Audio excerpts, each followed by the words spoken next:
Ertugrul गाजी उस्मानिया सल्तनत के संस्थापक उस्मान गाजी के पिता थे। हाल ही में पाकिस्तान में इनके जीवन पर आधारित सीरीज़ उर्दू दर्शकों को सर कर बोल रहा है। इर्तुगरुल गाजी के बारे में इससे पहले बहुत कम लोग जानते थे, लेकिन आज पाकिस्तान, दुबई, अफ़गानिस्तान, इंडिया और भी बहुत सारे देशों में इनका दिल जीत लिया गया है।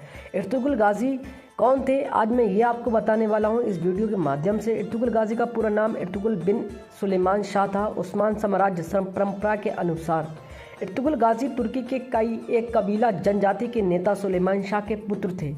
सुलेमान शाह मंगोलियों के आक्रमण से बचने के लिए मध्य एशिया में से भागकर अनातोलिया जाकर बस गए।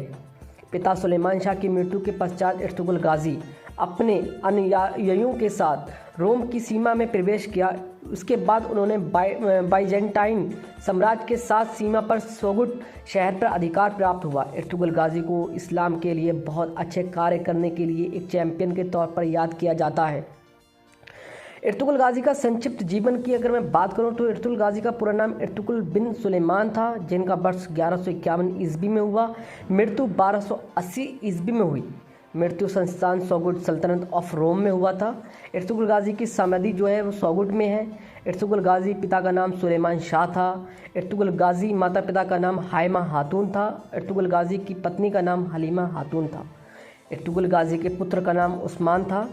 रोम की सीमा में प्रवेश करने के पश्चात इनका सीधा मुकाबला रोम की सल्तनत के साथ हुआ। यह मुकाबला सोजत नामक शहर में लड़ा गया था। इस युद्ध में फतह हासिल करने के पश्चात इन्होंने अपने पुत्र के दम पर सल्तनत उस्मानिया की बुनियाद रखी, जिसे विश्व की मजबूत सल्तनतों में से एक माना जाता है।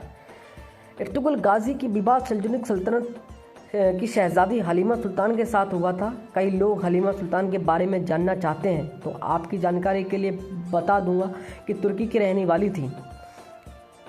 इर्तुगरुल गाजी की मृत्यु पश्चात सोजत शहर में दफनाया गया था। इनके पुत्र उस्मान प्रथम ने सोजत में ही इर्तुगरुल गाजी के नाम पर एक बहुत ही सुंदर मस्जिद और मकबरे का निर्माण करवाया था, लेकिन जैसे जैसे समय बीतता गया इस मकबरे में दरारें आती गईं, जिसके कई बार पुनर्निर्माण भी कराया गया। इतिहासकारों के अनुसार अंतिम बार सुल्तानत अब्दुल हमीद द्वितीय ने इस मकबरे का पुनर्निर्माण 19वीं शताब्दी में अंत करवाया था।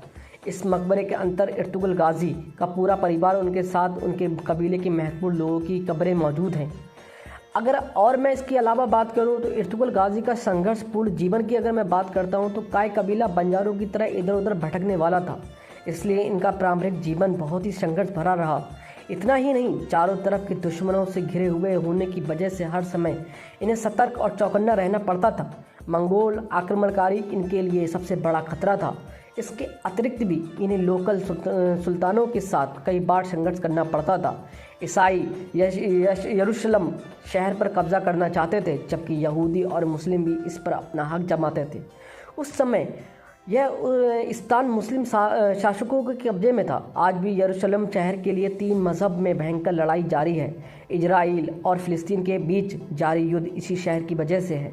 इर्तुगरुल गाजी चाहते थे कि इनके कबीले को एक निश्चित स्थान मिले और वहां पर शांति के साथ जीवन यापन किया जा सके। इसी चाहत में इन्हें कई संघर्ष करने पड़े और कबीले के महत्वपूर्ण लोग कुर्बानियाँ देनी पड़ी। शेख इब्न अरबी इनके बहुत ही बड़े मददगार थे, साथ इर्तुगरुल गाजी का मार्गदर्शन भी किया करते थे। शेख इब्न अरबी ने एक ऐसी संदूक इर्तुगरुल गाजी को प्रदान की जिसने एक चमत्कारी कमीज़ थी। इस कमीज़ को पहनकर युद्ध मैदान में जाता था, निश्चित पर फतह करके लौटता था। 1299 ईस्वी में सल्तनत उस्मानिया का नामक सल्तनत की स्थापना हुई। यहाँ सल्तनत विश्व की सबसे बड़ी शक्तिशाली सल्तनतों में से एक थी। लगभग 600 वर्ष तक शासन करने के पश्चात 1920 में जब प्रथम विश्व युद्ध लड़ा गया था, सल्तनत उस्मानिया का अंत हुआ और इसकी जगह तुर्की नाम देश की स्थापना की गई। और अगर मैं बात करूं तो ये एक शो भी आया है इर्तुगरुल गाजी के नाम से, और बहुत सारे लोग इसको देखते भी हैं। और ये गाजी किसे कहते हैं मैं इसमें यही बताना चाहूँगा। गाजी मतलब जिहाद। तुर्की में इर्तुगरुल गाजी के समय एक परंपरा थी जिसके अनुसार गाजा करने वाले गाजी को कहा जाता था। इर्तुगरुल गाजी का भी यह उपाधि प्राप्त हुई थी। और अगर आप चाहते हैं कि मैं हलीमा सुल्तान के वो कौन थी इनके बारे में बताऊं तो आप मेरे कमेंट बॉक्स में अपना भेज दीजिएगा, मैं बता दूंगा। और भी कुछ